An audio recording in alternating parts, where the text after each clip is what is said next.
எல்லோருக்கும் வணக்கம். எல்லோரும் எப்படி இருக்கீங்க? நாங்கள் ரொம்ப நல்லா இருக்கிறோம்.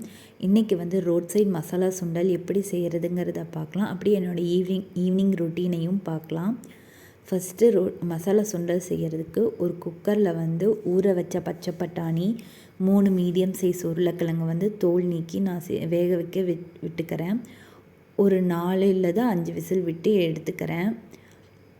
விசில் வர கேப்பில் ஒரு மிக்ஸி ஜாரில் 3 பல் பூண்டு, சின்ன சைஸ் இஞ்சி, அப்புறம் ஒரு பெரிய வெங்காயத்தில் அரை வெங்காயம், ஒரு மீடியம் சைஸ் தக்காளி, ஒரு கையளவு கொத்தமல்லி, சோம்பு, கசகசா இதெல்லாம் போட்டு நல்லா ஃபைன் பேஸ்ட்டாக அரைச்சி எடுத்துக்கிறேன். குக்கரில் ப்ரெஷர் அடங்கினதும் ஸ்டவ் ஆன் பண்ணி கடாய் வச்சுக்கிறேன். கடாயில் எண்ணெய் ஊற்றி எண்ணெய் காஞ்சதுக்கப்புறம் பொடி பொடியாக நறுக்கி வச்சுருக்க பெரிய வெங்காயம் போட்டு கண்ணாடி பதத்த அளவு வதங்கினதுக்கப்புறம் அரைச்சி வச்சுருக்க பேஸ்ட்டை அது கூட ஆட் பண்ணிக்கிறேன். கூடவே ஸ்பைசஸ் ஆட் பண்ணிக்கிறேன். கொஞ்சம் மஞ்சத்தூள், சாம்பார் பொடி போடுங்க. அப்போ தான் ரோட் சைட் மசாலா சுண்டல் மாதிரி இருக்கும்.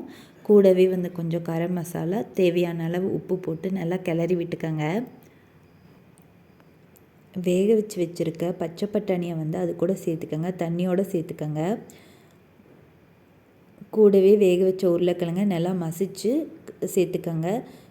மேலே டாப்பிங்ஸுக்கு பூரி இல்லைனா வெங்காயம், கேரட் இது கூட நீங்கள் ஆட் பண்ணி சேர்த்துக்கலாம். ரொம்ப நல்லாயிருக்கும். நான் பூரியும் வெங்காயமும் சேர்த்துக்கிறேன். ஒரு 4 மணி 5 மணி வாக்கில் சுண்டல் செஞ்சு சாப்பிட்டு ஈவினிங் வீட்டுக்கெல்லாம் லைட்டு போட்டு தீபம் பற்றிட்டேன். பற்றினதுக்கப்புறம் மதியம் சாப்பிட்ட பாத்திரமெல்லாம் சிங்கில் போட்டு வச்சுருந்தேன். அதையும் நான் கழுவி வச்சுக்கிட்டேன். காலையில் செஞ்ச முள்ளங்கி சாம்பார் கொஞ்சம் மீதம் இருந்துச்சு. அதை நான் சூடு பண்ணி வச்சுக்கிட்டேன். நைட்டுக்கு தோசைக்கு தொட்டுக்கலாம் அப்படின்னு சொல்லிட்டு.